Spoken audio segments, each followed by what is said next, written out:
With a handful of change, you can create an award-winning video. Brian Marsh and Trevor Henderson. Take 75. Action. All right, so thank you everyone for coming. I'm Trevor Henderson. This is Brian Marsh over here. I work for Media Vision, which is the on-campus video group, and Brian is an alum. I know Brian, I've been very impressed with what Brian has done here when he was a student, even since then, so I know he's a very talented video maker. I'm impressed with you.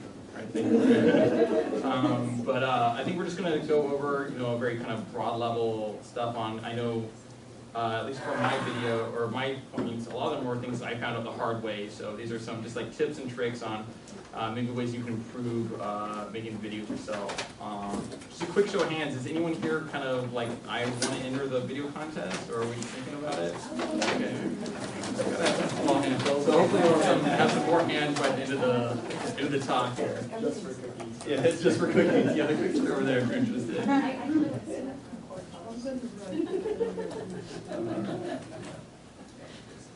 All right, so I'm just going to go over this kind of the broad areas that I'm going to touch on. So again, these are tips, just like anything. They are not hard set. You can break them, although if you do break them, make sure it's with a lot of thought. So we're going to be talking about story. What are you trying to say? I think story is something that I'll be hitting on a lot in this talk. I think it's extremely important to video, probably the most important thing. Planning, some tips on how you can set out with the right intentions to make sure that you get what you want when you're doing your filming, that you come back to that editing floor and you have the pieces you need. Talk about timing and pacing, talking about your available tech resources. I'm sure many of you have limited tech resources, your students, and unfortunately video equipment is a expensive hobby to be involved in. So dealing with acting, I'm sure we don't have Liam Neeson knocking on our doors at the end of the production, so dealing with the resources we have available, and going through the review process, taking what you do have, reviewing it, and making sure that you put the best product you have forward, make sure you're making those changes and iterations. So I wanted to start off and show a quick video that I did recently that is, I think, a very story-driven video, and I want to use it as kind of a talking point throughout so I can say how I kind of followed my own advice in the creation of this video and how I kind of adapted and learned it along. So this is a video that was made for the Steinway initiative, which is an initiative to raise money to basically get a bunch of very, very nice pianos. If you're not familiar, it's kind of like the Ferrari of pianos on campus here.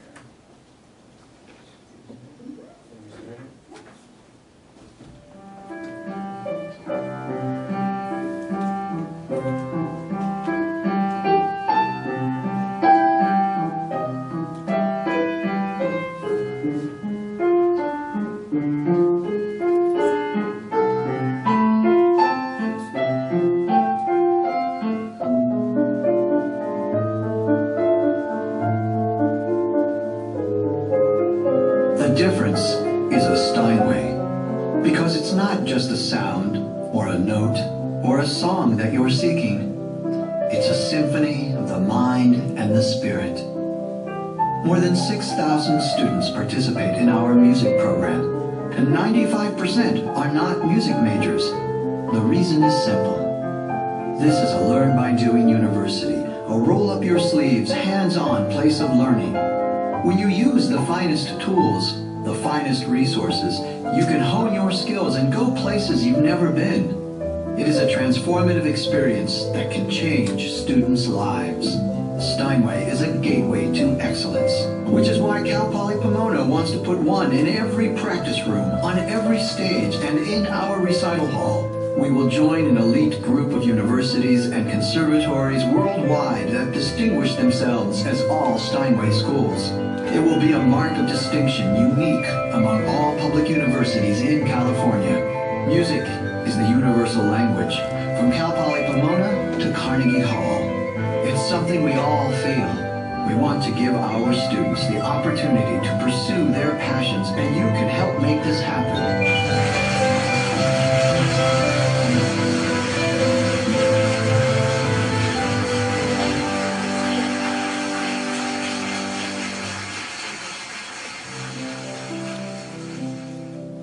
It's more than a sound, more than a note, more than a song. It's more than a piano. It's a dream. It's a Steinway. Make dreams happen.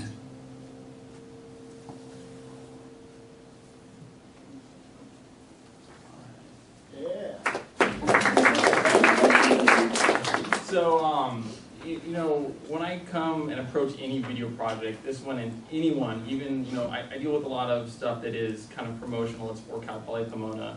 But even though it might be something as simple like please apply to the university or something, you know, I still think about a story and what kind of story I'm trying to convey. You know, if it's literally just like come visit Cal Poly, it's like what does Cal Poly have to offer? What is the story of what your adventure might be here if you chose to go here as a student? So getting across a story is the most important thing in video, and it's why you watch any video you watch, I'm sure.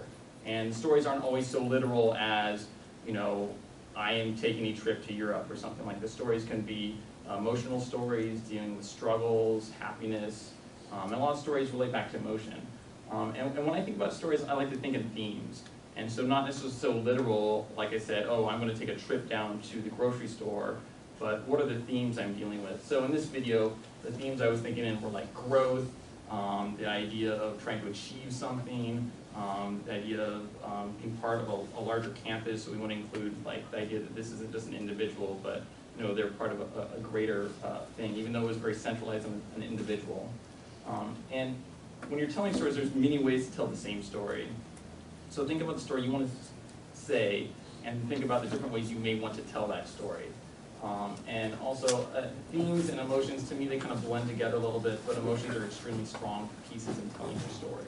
So think about how you want to evoke emotions. Think about what emotions you want to evoke, and then later you can think about how you want to include them. So is your piece, so if you were making something about your Cal Poly experience, is it a happy time? Is it about achieving something? So what emotions do you associate with that? And how can you go through, when you're making your video, how can you create scenes or events in that video that help evoke that right emotion? And so, you know, kind of making this happen, I know this is a thing that I see that's extremely common in novice video makers is maybe a lack of planning. They have a concept, but they don't go down to kind of like, well, how do I make this concept happen? They just like take a camera and go in and film.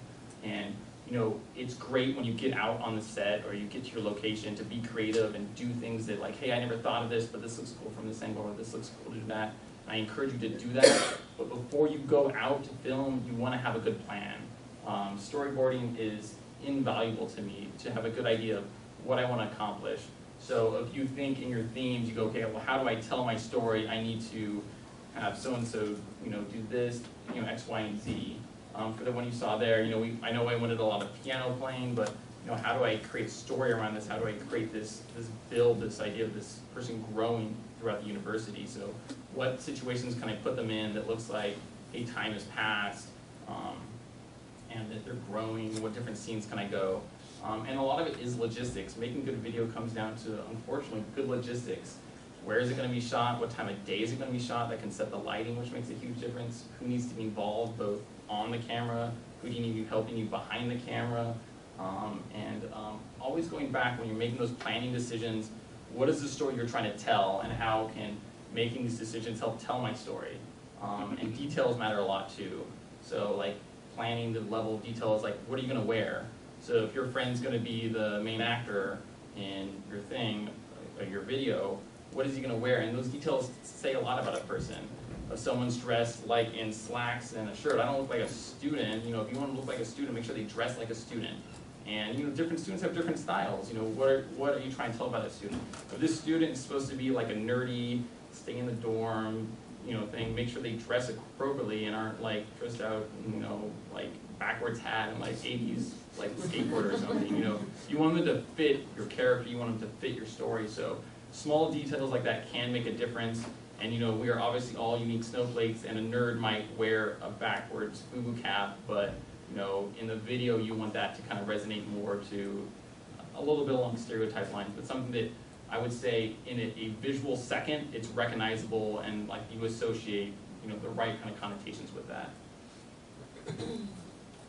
And another one of the biggest things I see with videos, so I have a lot of students who apply to work at Media Vision.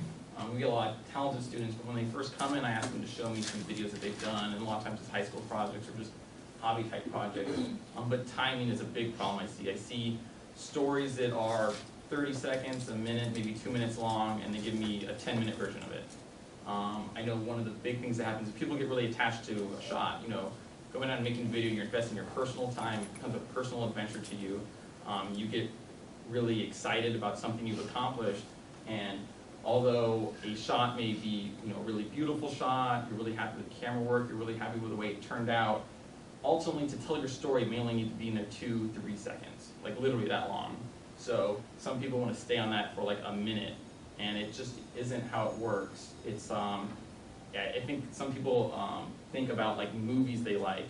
Movies are 2 hours long, and you get a strong emotional attachment to the characters, and you are willing to sit and watch this person moody in their apartment for a minute.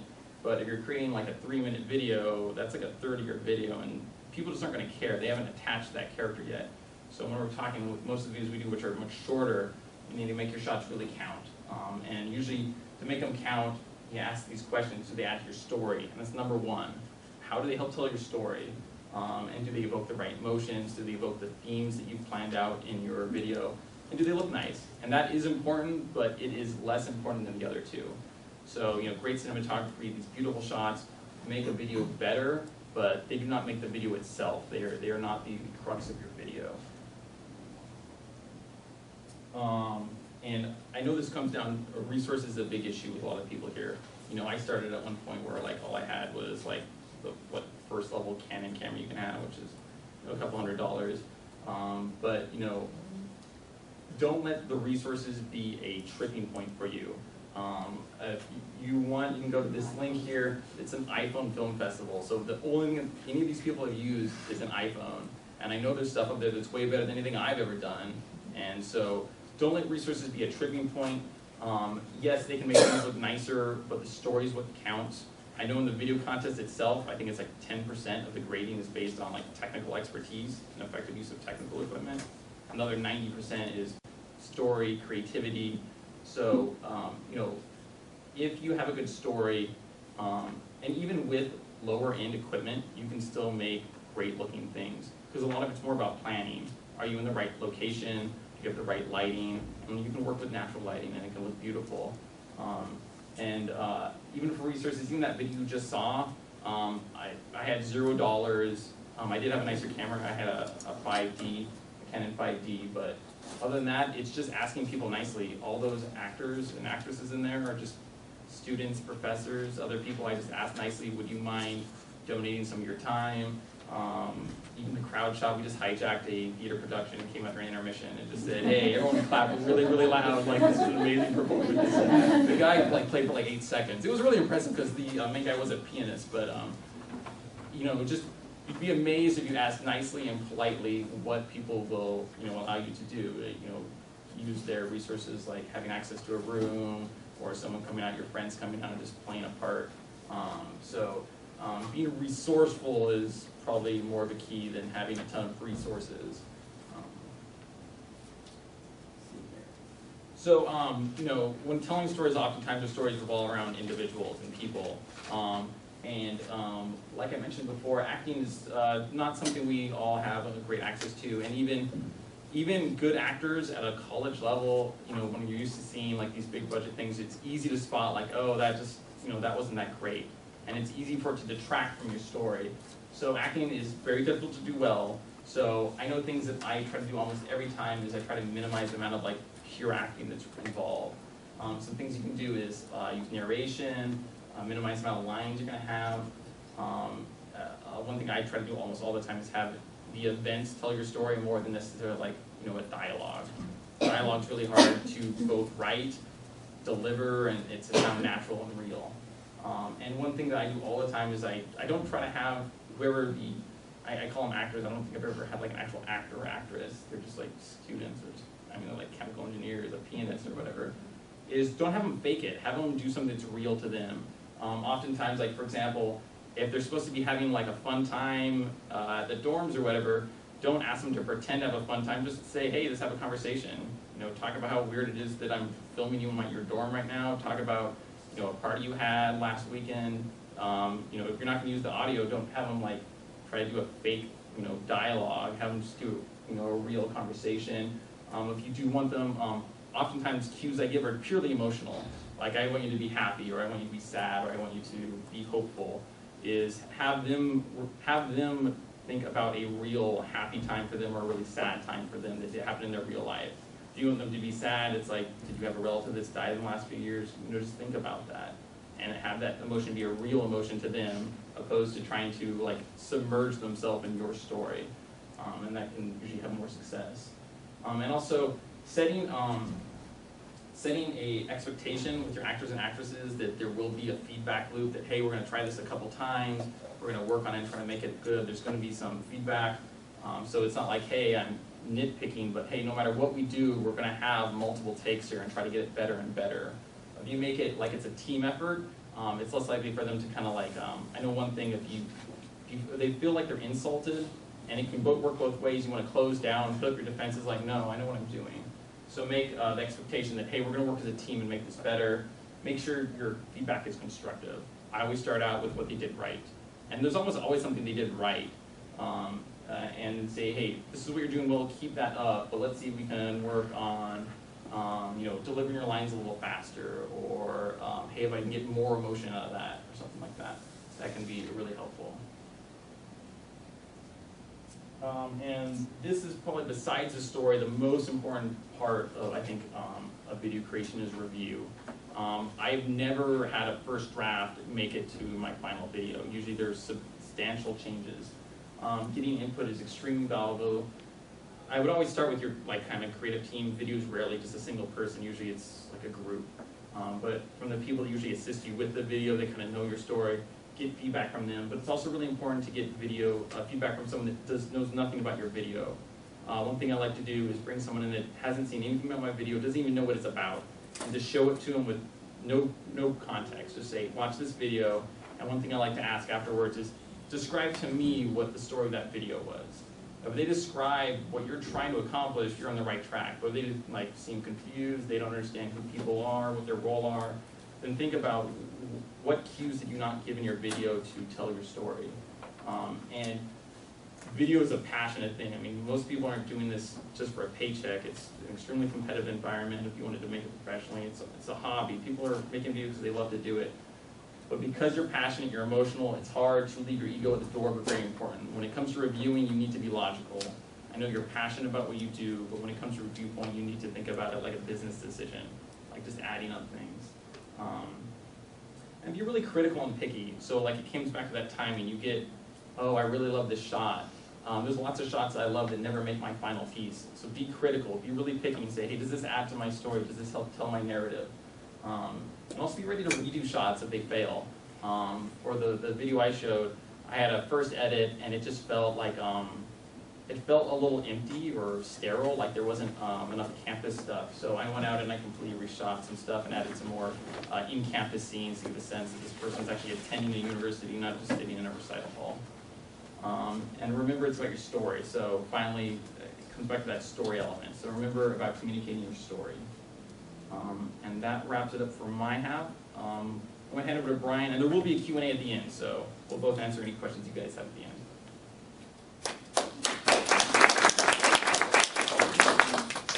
Hey, how's everybody doing? Good? Ah, familiar faces. All right.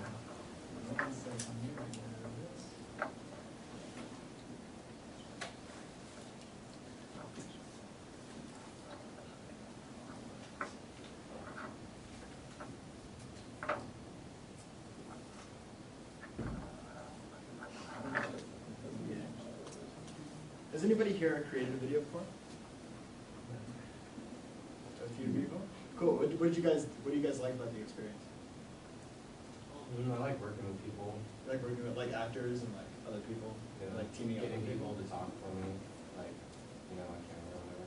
Cool. Awesome. You like writing stories? Yeah, I've done a few, yeah. Cool. Awesome. Anybody else? No? Is this everybody's like first time like in before a video? Yeah. Okay.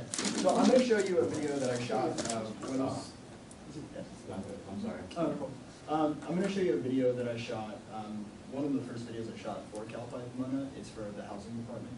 I shot this around 3 years ago with very minimal equipment, and it was just myself, man. I didn't have anybody operating the camera. I had to do all the work myself, which made it very stressful for me. So I highly recommend that if you guys want to do any sort of video, that you guys team up and you assign roles to people.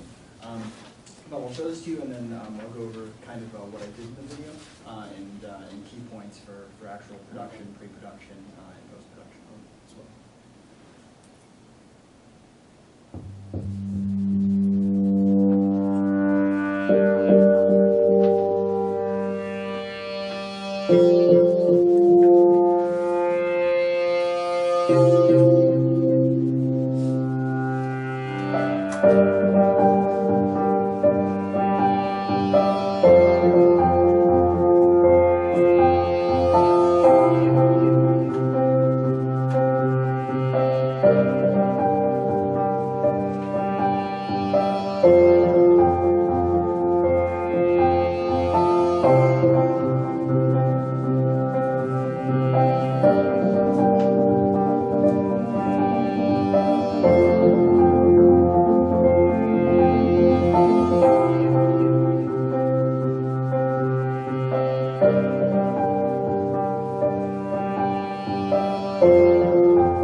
I did that one of my first years here at Pomona. I was only here for 2 years. I transferred here from Citrus College, and I did some videos for them, and it wasn't really too experienced.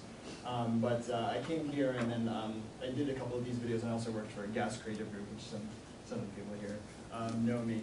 And through that, I really grew, and I really tried to develop my video creation ability overall. There are lots of things that I would have done differently with that commercial and that piece, but I think, looking back on it, it's one of the pieces that I cringe less over than others. If you ever have done video and you look back at your old projects, you always look down on them. But it's good because you want to look at those projects and then continue to build on those the principles that you want to improve on.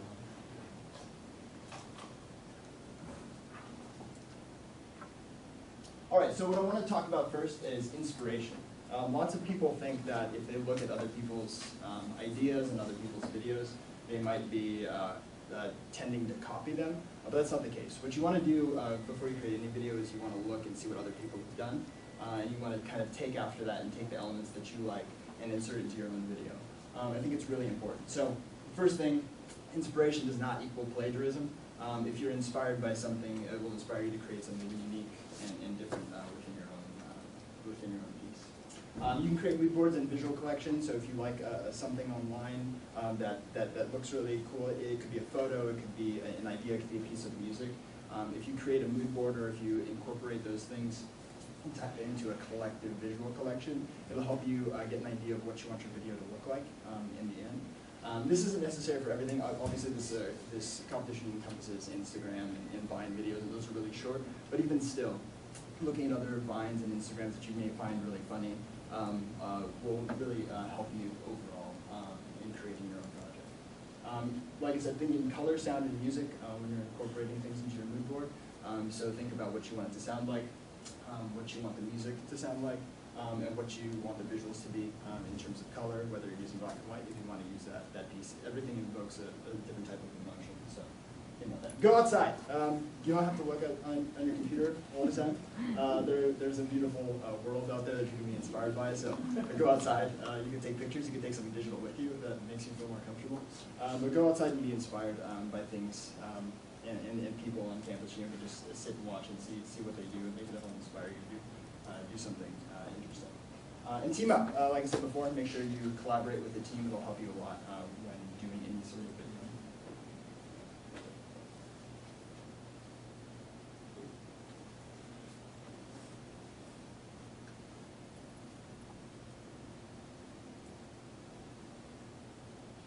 All right, so script writing.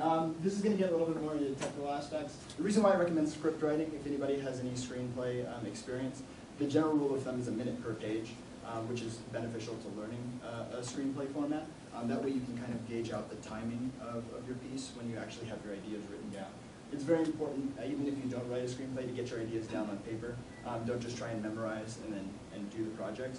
It helps overall organization if you write down your idea. So it doesn't have to be in screenplay format, but write down location, time of day, the characters you're going to use, the dialogue you're going to use, if any, the actions that are going to happen, and the shots and angles that you want. It's really, I'll tell you about free screenwriting resources. Lots of people say that there's a program called Final Draft that costs money. That you can do things for free. There's Adobe Story and Celtics, which I'll give you the link for at the end. And those are really invaluable tools when you're planning to draft your story.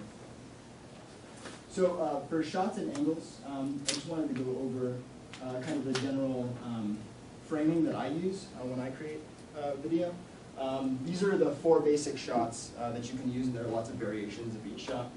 There's a wide shot, which there's an example of from the video earlier. Mid shot, which is usually torso up, and then a medium close-up, which is chest up, and then an actual close-up, which is more of the face. And these each invoke a different emotion and tell a certain part of the story that you would like to convey. I like to talk in the rule of thirds, just because it's a nice golden rule that gets your picture looking the way you want to, and can actually direct your audience to look at a particular subject, or direct them to a particular thing that you want to look at. So this is a rule of thirds. Usually divide everything into a 9 grid, and you can place objects within that group. So for instance, I wanted to have the girl that was walking away and her in the same shot. And this is called the 2-shot, but the way I did it is I divided it in 3 sections, and she was on the left and she was on the right. And this gives you a nice visual dynamic when you're framing a shot. And these things are important to keep in mind, because if for some reason she was off in the corner or something, it looks weird visually, and it might look distracting to your overall story. So look up the rule of thirds, and we don't have enough time to go over the different operations, but look up how to frame and do some research on that before doing a video, and see what style best fits you. And this last one here, this is center framing, and you have hands on the left and on the right. And so this kind of shows the principle of directing the audience directly to the pamphlet that's being handed to them. All right, I want to go through my kind of breakdown of how I shoot. and how I prepare for a project. I have basically 8 steps that I use for pre-production. First one is scripting, getting the script ready. 2 is script rehearsal. If I have any dialogue or anything like that, I like to go over it with the actors or with myself and make sure that the script is looking and sounding the way it's supposed to, and the timing's the way it's supposed to be. Location scouting, like I said, go outside, so make sure we go to the actual location, take pictures, kind of get an idea of what you want it to look like before you actually shoot, especially if there's a conflict in terms of timing. There may be a room that they say is available, or you have available that's not actually available, but if you go ahead of time and you scout it out and you book the room, or you book the location, or you make sure that no one's there during that time, it'll help you a lot when actually shooting. You want to make sure you storyboard, like Trevor was saying. Plan out your shots. You can draw stick figures. It doesn't matter, just as long as you get kind of like that visual cue and that visual flow overall. You want to have a shot list. Shot list is really important. So after you write your script, you want to write down each shot that you're going to take. So for instance, if I was going to shoot coming into the room, I would say I need a shot of the entryway, I need a shot of the speaker, and I need a shot of the audience, and you have to write those things down to make sure that you get each shot that you need to, so you don't have to do any reshoots later. Shoot rehearsal is really important. So after you have everything together, play around with the camera. Maybe it doesn't have to be in the same location. Maybe at home, you could do it with yourself if nobody else is available. Just make sure it's looking the way you want to, and that your shot list and everything makes sense for the overall production. Make sure you plan out your shooting schedule. This is really important. Shooting schedule is extremely important because you need to know how long you need to shoot each of the scenes that you're talking about. So along with the shot list, you have to time out how you're going to shoot those things, whether you're going to shoot chronologically or whether you're going to shoot out of order. If you need to, depending on availability, you may need to shoot the end first or something like that. But it's really important to keep that in mind and create a shooting schedule so that everything will be on time. And then an equipment list of what you'll need. So if you have a tripod, make sure you have everything in your bag so you don't have to go home and then come back or anything like that. So make sure you have everything planned out meticulously. That'll help everything go much more smoothly than it would have otherwise. In actual production, after that, just make sure you follow the shooting schedule. Make sure you direct the action. Like Trevor was saying, he went over kind of how to direct your actors and make sure they are portraying what you want to on the basis of the script. Make sure you get multiple takes. It's okay to do something for safety one more time. There are lots of times where the audio may be off or something, or something just wasn't right, or somebody was making a funny face in the background you didn't really notice. But always doing it one more time is safety. Whenever I'm interviewing somebody or whenever I'm shooting something, my motto is one more time. And everybody who works with me knows that if I say one more time, it's not actually true because I'll probably do it a couple more times. I'm actually probably perpetually lying to them each time. But I make sure I get the shots that I need to. And then keep track of your media. If you're recording to SD card or any type of format, make sure you keep it, label it, and know which take you're on and know where the footage is, and keep track of that. It's really important. Maybe you can assign somebody to keep a log of your media and make sure that everything is copied and delivered on time. And then lastly, post-production. Organize your media. So you have all the media that you want to organize into the separate clips. If you're doing multiple cameras, you want to make sure that you section that off and that you save them in the right places. Do your edit the clips together. Add your music and sound. And then you're going to polish your edit. So you want to go back through and make sure there's no audio glitches or anything like that to make sure that it's a smooth transition, and you can reference the script and make sure that they're coinciding together. And you want to get feedback, like Trevor was saying. You want to show it to everyone that will have an opinion that will benefit you, not just a friend who's like, oh yeah, that's good. Because you want to make sure that you have some sort of critique, and it's important that you have some form of, oh, it's great, but there was something a little bit off, and you want to make sure that you have that feedback. It's really important. Reshoot if necessary. Like Trevor was saying also, he reshot some things, I reshot some things as well from this video, especially since I was working with a client. It was a little bit different because I showed it to them. They're like, oh, we should probably reshoot this because, so in the video there's a cake with candles in it. We had to reshoot that once because you're technically not allowed to have candles in the dorms. So we had to reshoot that for internal purposes. They weren't able to show the candles because they had a feeling it would portray something or something like that. So the reshooting is really important. It'll help you keep track on your actual script. We edit, polish, and export for delivery. If you guys have any technical questions about that, I can tell you about proper encoding settings for like YouTube and Vimeo, or however you guys want to host it after as well. It's really important that you export in the proper format that matches your media. Can you talk about that some more? Yeah, well, you can ask me any questions that you'd like to. All right, well, which one's the best for YouTube? For YouTube, it's H.264. If you're shooting 1080, you want to export 1080, and then you want to have your data rate at 8 megabits per second. Is usually the standard. If you actually Google YouTube encoding settings, they created recently a really nice guide and what export settings that you should use. YouTube. On YouTube? Yeah. So if you just Google YouTube encoding settings, it's usually the first link that pops up, and it's a pretty good guide for doing any type of uploading to YouTube. So lastly, I wanted to talk about resources. So these are resources for writing a screenplay. And then Esther, were you able to provide these? Yes, I can. If you leave your email address, we can email you the PowerPoint stick. Yeah, so those links will be in the PowerPoint if you leave your email address with Esther. But Adobe has a great screenwriting software. It's called Adobe Story. It's free. It's completely free to sign up. The only time you'd have to pay is if you want to work offline. This is an online-only program, Adobe Story. Celtics is an awesome program. It's also free for screenwriting, and that one you can download. I like Adobe Story personally because I'm able to keep everything online, and I can always keep track of it wherever I am. Music resource, PrePlayMusic.com has a bunch of free music for school projects.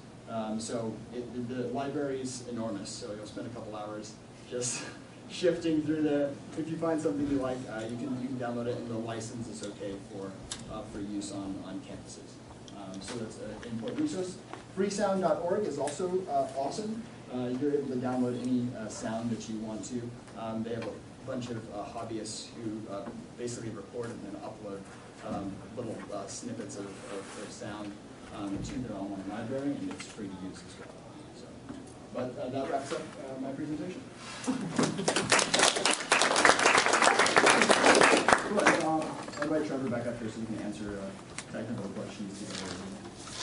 Go for it. That FreePlay, was it FreePlayMusic.com? Is that available for like commercial purposes? Like Yeah, they have different licenses. So not only is it available for school projects, but if you wanted to pay, you can have the music in your, like if you want to submit to a film festival or something like that. They have different rates depending on how you want to use it and depending on the size of your organization. What do you typically do? Typically for my projects, I have a paid resource that I use. Which is what? My paid resources are, let's see, I use the Music Bed, which is really recent. It usually ranges to like $149 per song. Are you serious? Yeah, but I mean that's unlimited rights to use it online. And you'd rather do that, especially on YouTube, where they actually like police you in terms of checking to make sure that it's not copywritten. I'm not sure if you've ever uploaded anything to YouTube that was copywritten. They cut the audio completely off, and you don't want that to happen. You don't have a license for it. They got Premium Beats also. That's really Premium Beat is awesome. That one's a little bit cheaper. That one's I think $49 a song. I'm looking for like a website with like $5 a song for like music and audio. You'll have to go to an independent, like somebody's independent website, where they would license you something for that cheap. Typically, artists are not that. They like to up the price a little bit. Yeah. Kevin McLeod is one of the artists that likes to keep it for free just as long as you give them credit. So there are lots of artists like that too. Just as long as you give them credit, you can use it in any production that you want to. Because I went on freesound.org and it was just like a lot of dubstep stuff. Yeah, Freesound is just more sound effects. Stuff. Yeah, so if you wanted like riffs, or if you wanted somebody like coughing in the background, or if you wanted ambient noise, that's what Freesound is mainly used for. If you wanted to create like a fill of space and have that kind of environmental sound. It's not really for soundtracks per se, unless you're experienced mixing music. All right. Can you used to have like shareware clip art, shareware sounds, shareware sound effects. This was maybe in the late 80s. So they don't have any free shareware now for these type of things that you're discussing. No, they do. There's a ton of resources online. These are just the ones that I recommend because they're more condensed and the layout is nicer to navigate. Sure. There are lots of places that still have music that you can use royalty free, but the library might not be very extensive, or it might be pretty limited, or the interface may. So when I buy a CD or I buy from iTunes, I'm not buying the license. I can't put it on the web, even though I own it and I can play it. You purchase the rights to play it yourself, and you purchase the rights to listen to it, but you don't purchase the rights to distribute or Rebroadcast. Yeah, or broadcast the piece. What license is that considered? Is it free? Usually it's called royalty free is kind of the like a general description of what it's called. But you can read it specifically. Just if you Google royalty free, that's what you'll be looking for. And then it gets a little complicated because you're ultimately looking for like royalty free that's free, because sometimes you have to pay like premium beats, a lot of stuff we use. It's like, oh, you pay $20, $30 for a royalty free version. So basically you're legal to rebroadcast it, but you're still paying some kind of monetary fee to have those rights. Yeah, the reason why I recommend these is because you don't have to pay, especially for this competition. You don't have to. Right. We don't want you shelling out like money for the actual rights to use a piece of music. So pulling from these resources or any other type of free resource is good. Also, if you want to look up Creative Commons music, that's also a new license in the past decade that was created. Creative Commons, basically, you give credit and you're able to use the musical piece without charge. For like commercial purposes? It will usually specify. It's usually really easy. There's like some Creative Commons things that say you can reuse as long as you credit me, or as long as it's not for commercial purposes, or sometimes it's just like whatever, you can use it completely free. It's like really easy to understand, like common language. It says you can reuse if you follow like these 2 steps or whatever. And usually most Creative Commons stuff is usually just as long as you cite me, and as long as your work isn't for commercial purposes. So like this would not be for commercial purposes, it's like a video contest at the university. As long as you're not like profiting off this video or something like that, usually they're okay with it. But like you mentioned, free play music is probably the best. It's got the easiest to navigate database. It's got a very large library. It has a login too, so you don't have to, if you download a bunch of music at one time, it keeps a log of what you downloaded, so you can re-download it and apply it to your production. The thing, beyond the free stuff, the thing I like about Premium Beat and free play music and other professional sites is they allow you to download a sample track so that you're able to put it to your music. And it has like an audio dub over it with their branding, just to make sure you don't steal it. But you're able to test it out in your project and time out your project, and then if that's something that you like, and if it's the music piece you like, then you can commit to buying it. Free play music, you can download it right away.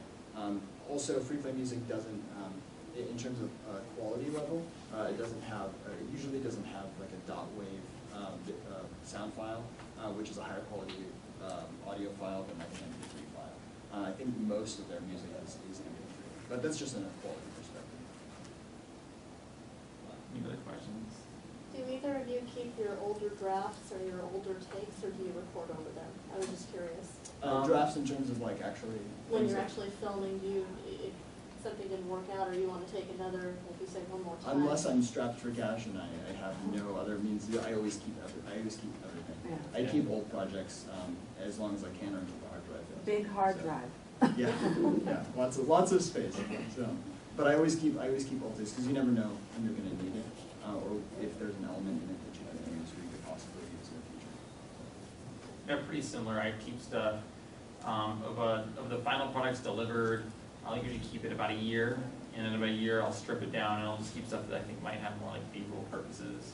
But most principal footage, like especially if it's talking, it's like, I mean, you're not going to reuse like a script from a past video, but it's like, oh, it's a beautiful shot of like a building or something kind of more generic, I might keep that. But in principal stuff, because after every year after the final product's done, everyone's happy with it. Yeah, I mean, hard drives are cheap nowadays, so just regular hard drives are pretty inexpensive. So keeping things for a long term is beneficial, especially if the client, or for me, especially if the client comes back to you. It's like, oh, can you recut this into something else? And if you're like, oh, sorry, I deleted everything, then I mean, you just lost out on however much that you could have made, or the potential for that video. So it's important. I think it's important to keep as much as you can possibly. Digital pack rat. Aren't we all? Do you also store it in the cloud, or you just keep it in a hard copy somewhere extra? I prefer hard copy just because it's readily available and I can just plug it in and it's ready to go. I don't have to read it. And streaming is sometimes dicey depending on you can. which There are cloud you use. lots of online backup solutions. There's companies that back up pretty cheap. I think like Backblaze is like $5 a month, and it's unlimited storage space for backup. But I mean, it's slow to upload, and if you delete it off your system, you no longer have it, which kind of defeats the purpose. It's just a redundant. Like Dropbox. Yeah. If you delete it from Dropbox, it's gone from here. Most cloud-based storage has some sort of physical base storage. Can I ask you how much the highest paid video you ever did? Can I ask you that? I wouldn't know off the top of my head. Really? Yeah, I couldn't. They usually average around the same price. Once you get paid gigs and you have a basic rate, they usually end up being the same price. Because especially if it's the same time limit and the same time, usually you have like day rates or ending rates for it. Can I ask you what those are? No. I'm gonna call you in a week for to find out. What you want to do is you want to come up, if you're looking to get into the industry, you want to create your own rate. Yeah, I'm based trying on to see the- like what the market will support, really. What other? I'm trying to see like what the market will support, really. So I'm just curious. The market will support. Well, you can go online. There are plenty of people who have answered that question. Oh, really? Yeah. I'm selling a place, like, everything's for free for me. Do you go through the process of copywriting your productions? Yeah, I do. So, Isn't that a long, complicated process? yeah, so it depends on the license like that you have with for the client that you're working with. So for me, it's usually up to the client to secure the copyright for it. But if you upload it, it's called a poor man's copyright. So if you upload it to Vimeo and it's yours, it's very hard for somebody to steal it and then take it if you've already uploaded it by a certain date and you have proof of production. It's not necessary to go through all of the steps. I've done it for other things, like I did a short film here for Campus Movie Fest, and I copyrighted that one. But I mean, in the scheme of things, it's more beneficial to copyright story content, like script-wise, than it is to copyright the actual finished video. Really? If you get into full filmmaking and you make an entire film, yes, you want to copyright every step of the way. But for videos like this, it's not necessary.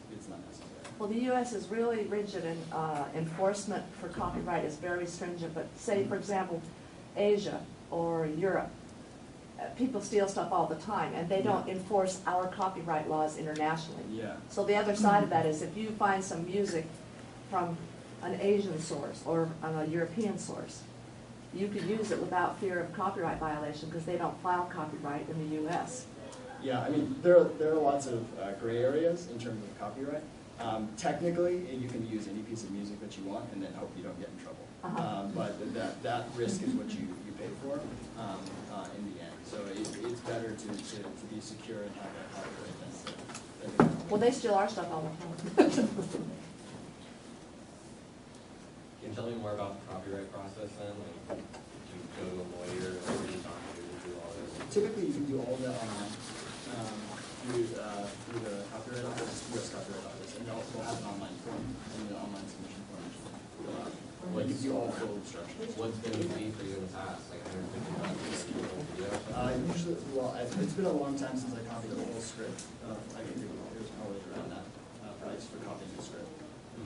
But in terms of full movie, it really depends on commercialization and what you want to protect. So, but you typically have to send a copy of it. Is it cheaper for educational institutions or for charity purposes? Yeah. Yes, absolutely. It's a huge difference. Sometimes it's free. Yeah. Depends on what you're trying to do. But that does make a difference. But yeah, I mean, I think we're getting into like fair use and things like that. Yeah. I have two quick questions. Can you record your own music and put it in the video? Oh yeah, for sure. Okay. and I there's no mean, copyright. if you can do that, you're encouraged to do that. Okay, perfect. And also, I forgot, sorry. I mean, it's the way you can record, you mean like your own original music, right? Yeah, absolutely. Yeah, that would be Sound amazing. effects- Sound effects and original music. Absolutely, because like the video I showed, that was actually an original score by a music professor here. Okay. So that was, he was basically provide his own intellectual property to the video, so. Yeah, especially if you have friends with bands that want to create music for you, hey, That's awesome. might as well, yeah. I just More had a promotion for them, yeah. back in my head. Yeah. Is that my second question? You guys have a lot more experience with bigger projects. If you don't have funds, do you guys get investors? How would you do it? Just a curiosity question. Yeah, big borrow and steal. For most of it. It's just a process of, asking people to help you with the project. Maybe Kickstarter. Yeah, Kickstarter is a good way to do it. Also, this has worked in the past. I'm not sure nowadays because people are a little bit leery on product placement. But sometimes you can even get like donations from local businesses towards your production. So if you wanted to create something, I don't know, I'm not suggesting this, but you can go to like Stater Brothers and be like, hey, we're doing something. Can you give me some Stater Brothers water? And we'll feature it in the film. And somebody may be nice enough to be like, oh yeah, sure, go ahead and do it.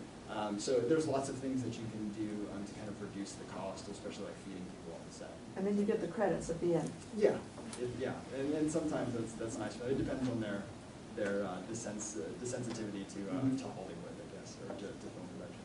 That's awesome. Thank you. What do you make? Do you have your actors or people doing testimonials sign any sort of legal disclaimer? Do you do that? Yeah, it's a release form, standard release form.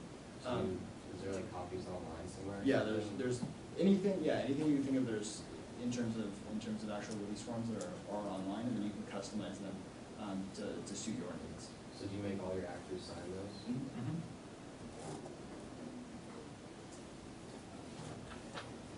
What's your own video editing software of choice? Just curious, whether it's Premiere or Final Cut. Personally, I use the Adobe Creative Suite. So I use Adobe Premiere's Creative Cloud, which is now used to be CS6, and they used to number them. They don't number them anymore. So I use Adobe Creative Cloud. It's a really powerful editing software, and in combination with After Effects and all of the other production tools in that suite, it's really, really useful. I use Final Cut, but to be honest, Final Cut versus Premiere, there's minor differences. It's just more or less what button you push to cut. Is it C or V? I mean, it's that's the difference, and maybe where a button is. And the same thing with equipment. I mean, Canon versus Nikon. I mean, they're there might be minuscule data arguments you can make at a very fine level, but at looking at your video, it's not going to make any substantial difference. So Are they it's more both about what you do Mac-based? with the tools. And Are they both Mac-based or is Final Cut PC-based? Final Cut's Mac only. Okay. Yeah, So Premiere Pro is PC and Mac. Correct. Yeah. I definitely have preferences, even though the differences are minuscule. I'm a fanboy for Canon and Adobe respectively. So at this point, unless they do something that's silly and decently weird to their software, but for right now, those are my preferred editing tools. Just because I would it's probably what works lean for me. towards that. That's what I have access to, but I would probably lean towards Premiere at this point. Final Cut is just, if I'm using 7, they just have not been updating it. And there isn't the robust cloud support, the robust other programs. Because if I want to edit something, I'm still bringing it into Photoshop. I'm still using Illustrator. I'm using Adobe products to assist my Final Cut thing. So they definitely work well It's together. cheap for students too. You get the entire master collection for I think around $20 Really? a month. A month. So if per program you're doing I don't know, $1,000 per program piece. But if you pay $20 a month as a student, if you have a Copywriting, Pomona, or any other type of school ID, you can pay for $20 a month to get the entire creative. For Final Cut? No, for Adobe Premiere. Adobe Premiere. It gives you all the Adobe products, For all of Photoshop, them. Illustrator, Awesome. Sound Booth. I mean, there's a ton of products you'll never use. Yeah, it's really cool. And then after that, once you don't have a school ID anymore, I think it's 40 or 50 a month. Just because they get you a monthly Yeah. subscription. Yeah, the camera that you use and the camera that you use, I saw a huge difference in it. What was the difference? Well, I actually, I think I have a 5D Mark. the camera that I used for that was an old 60D. Oh, really? Canon 60D, with crop-frame sensor. Wow. It's equivalent to a T3i or another Rebel camera, T2i. It's pretty much the same sensor Right. for it. So I think the difference may have been lenses. Yeah, glass makes a big difference. Yeah, usually it comes down to the lenses you use when you're shooting DSLR video, Okay. not so much the camera that you use. Camera that you use will help with minuscule things like moire, which is fine line patterns or things like that. But the only But time- overall image, the Yeah. lenses are gonna be the most. glass. I think the only time the body really comes to play is between like low light stuff. Mhm. Like a more expensive body will have a less grainy ISO, so you can get really low light stuff. But if you're shooting in daytime, it's glass, and if you have a full frame, you might have be able to get a sharper depth of focus on higher. That's exactly what I meant. Thank you. Yeah, definitely. And I always recommend people to invest in lenses before camera bodies. Absolutely. Just because those will last you for a long time. Camera bodies, they change like every month, it seems. And be wary, because I know both Nikon and Canon have a crop sensor only set of lenses. They're a little cheaper, but they only work on like the low end bodies. So if you ever upgrade to a better body, all some of these lenses don't work. So get the lenses that work both ways. What do they call the ones that go both ways? For Canon, they're just EF for Canon. There's an EF-S for Canon. I don't know what Nikon calls there, but I know they exist. Yeah. Okay, so those are the one-way only, like, okay, so avoid the DX and the EF-S. Because they're usually a little cheaper, so I mean, it's like, oh, hey, I got, the focal length, I want a lower aperture, but it's cheaper because it only works on kind of their entry-level models. You said EFS and DX are one way. DX, you said? DX and EF-S. Yeah, basically what's happening is they're meant for a smaller sensor size. So EFS is a crop frame sensor, and so everything is based on a full frame sensor. So the 5D Mark II, which is the one I use for that one, is a full frame sensor. Crop sensor is about 1.6 crop from that full frame. And so when you have a lens that only covers, it's called an APS-C sensor. When you have a lens that only covers that, on a full frame, it'll look like there's like a huge vignette circle around it. And unless that's the effect you're going for, you don't want They won't even mate, so Canon. Yeah. They won't even like attach to your. Yeah, and some of them won't, and there are a couple lenses that will. Like for instance, I use the Tokyo 11-16, which is a crop only, basically the crop only lens, but it works well in the 5D at the maximum focal length of 16 millimeters. So it really depends on your lens. I wouldn't say necessarily that all like APS-C lenses or EFS lenses are bad. It's just whatever suits you. I know people who exclusively like using the crop frame sensor because they like the sensor size, and because there's a crop factor. So like if you use like a 50 millimeter, it's more like using like an 85 millimeter on it. And if you're using a full frame, I mean you'll need a range of glass to get even to that point. So it's really important that you do what works best for you and for your long-term goals. Thank you. Go for it. In the back. What is the longest video that you've ever produced, and how large was that file? Longest like duration of the final Duration piece. of time, and then size in store. It wasn't, 3 for me, it hours, wasn't 4 a creative hours? piece. Huh? For me, it wasn't a creative piece, it was an event video. And that's usually when it gets the longest. For me, it was like 3 hours, and I had to upload it to YouTube. I think it was, I had to, I didn't do it 1080 just because the client didn't need to be. It is 720, it ended up being like 100 For the web, it gigabytes or doesn't something have to like be that. high resolution. I'm sorry? For the web, it doesn't have to be high resolution. Well, it does to a considerable degree. I mean, it doesn't have to be 4K, which is the new Standard. thing being pushed on us now.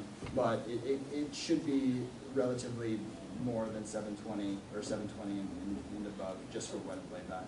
And how large was that file size for 3 hours? It depends on the encoding method. So for H.264, you can get it down to like, you can probably get it down to like maybe 10 gigabytes for something that's that big for H.264. So do you compress it, or is that, Yeah, you do it at a H.264 is compressed. Yeah, it's a compressed video format, a highly compressed video format. I don't know if this may be answering quite, I mean, this is definitely not the longest video I've made. I think the final piece was like 3 minutes, but it was, as far as the largest project file, I think it was like 500 gigs. Dang, dude. But it's like, well, it's like 20 hours of interviews, and like another like That's not 10 bad. hours of That's not too B-roll. bad. And then so this was a premier promotional piece for the university.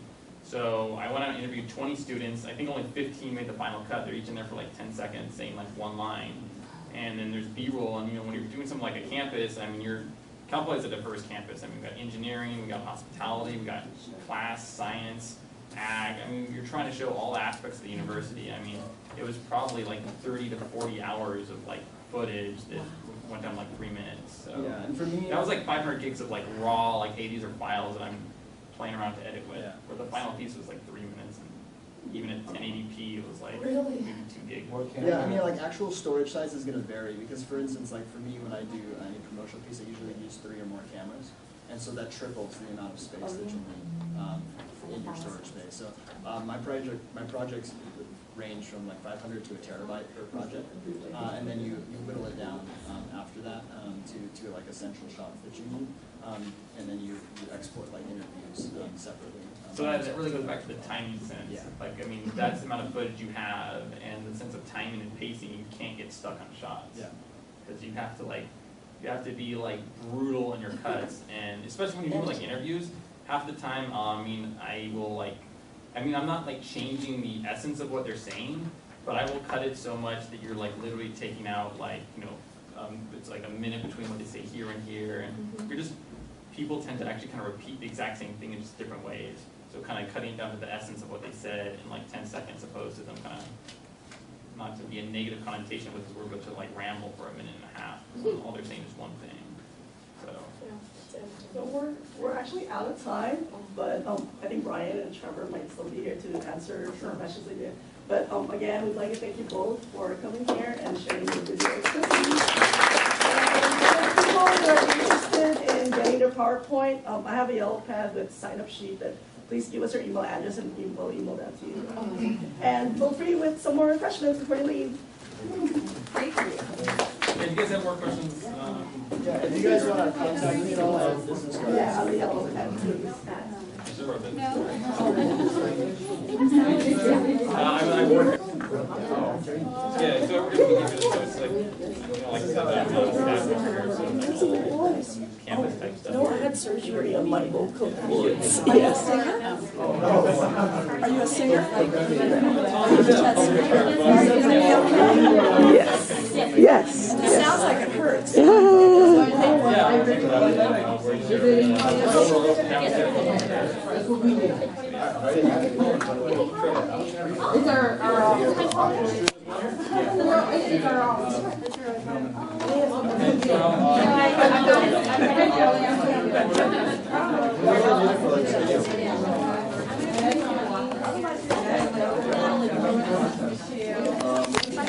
Signed? Am I supposed to get it signed by them or? Oh, I think it's just anyone, right? Lisa was signing some earlier. Do you want to? Yeah, Lisa right there in the black dress, black and white dress. Black and white dress. Okay.